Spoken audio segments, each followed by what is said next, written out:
സംസ്ഥാനത്ത് അതിതീവ്ര മഴ തുടരുമെന്നാണ് മുന്നറിയിപ്പ്. അടുത്ത 48 മണിക്കൂർ ശക്തമായ മഴയ്ക്ക് സാധ്യത കൽപ്പിക്കപ്പെടുന്നു. അതീവ ജാഗ്രത വേണമെന്നാണ് നിർദ്ദേശം. ഉരുൾപൊട്ടൽ, മണ്ണിടിച്ചിൽ, മലവെള്ളപ്പാച്ചിൽ സാധ്യതാ പ്രദേശങ്ങളിൽ നിന്നും നദിക്കരകളിലും അണക്കെട്ടുകളുടെ കീഴ്പ്രദേശങ്ങളിൽ നിന്നും ആളുകൾ മാറി താമസിക്കണമെന്നാണ് നിർദ്ദേശമെത്തിയിരിക്കുന്നത്.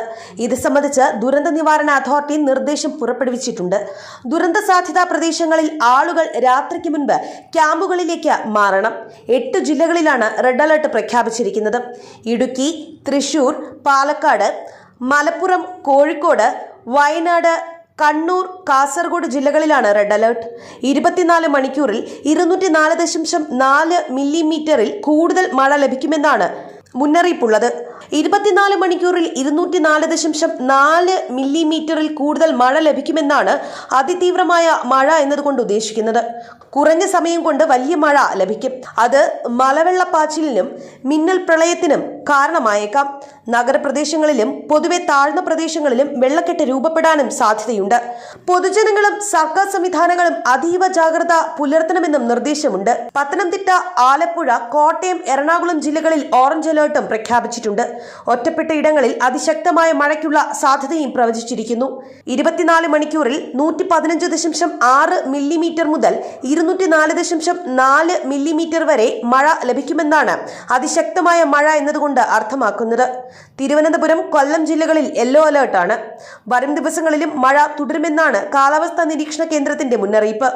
നാളെ മലപ്പുറം, കോഴിക്കോട്, വയനാട്, കണ്ണൂർ, കാസർഗോഡ് ജില്ലകളിൽ ഓറഞ്ച് അലേർട്ടും ഇടുക്കി, എറണാകുളം, തൃശൂർ, പാലക്കാട് ജില്ലകളിൽ യെല്ലോ അലേർട്ടുമാണ്.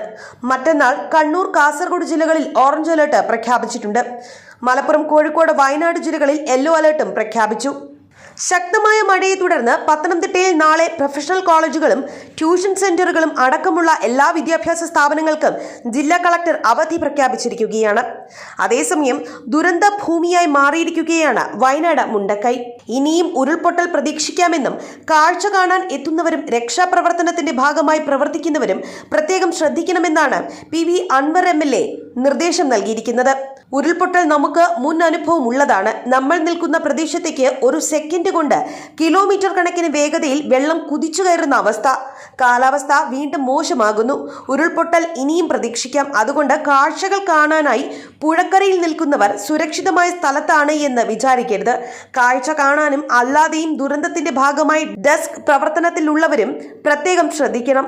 മാറി താമസിക്കാൻ ആവശ്യപ്പെട്ടിട്ടുള്ള പുഴയോടും തോടിനോടും ചേർന്ന് താമസിക്കുന്നവർ മാറി താമസിക്കണമെന്നും അദ്ദേഹം ആവശ്യപ്പെട്ടു. അതേസമയം വയനാട്ടിലുണ്ടായ ഉരുൾപൊട്ടലിൽ മരിച്ചവരുടെ എണ്ണം 90 ആയിരിക്കുകയാണ്.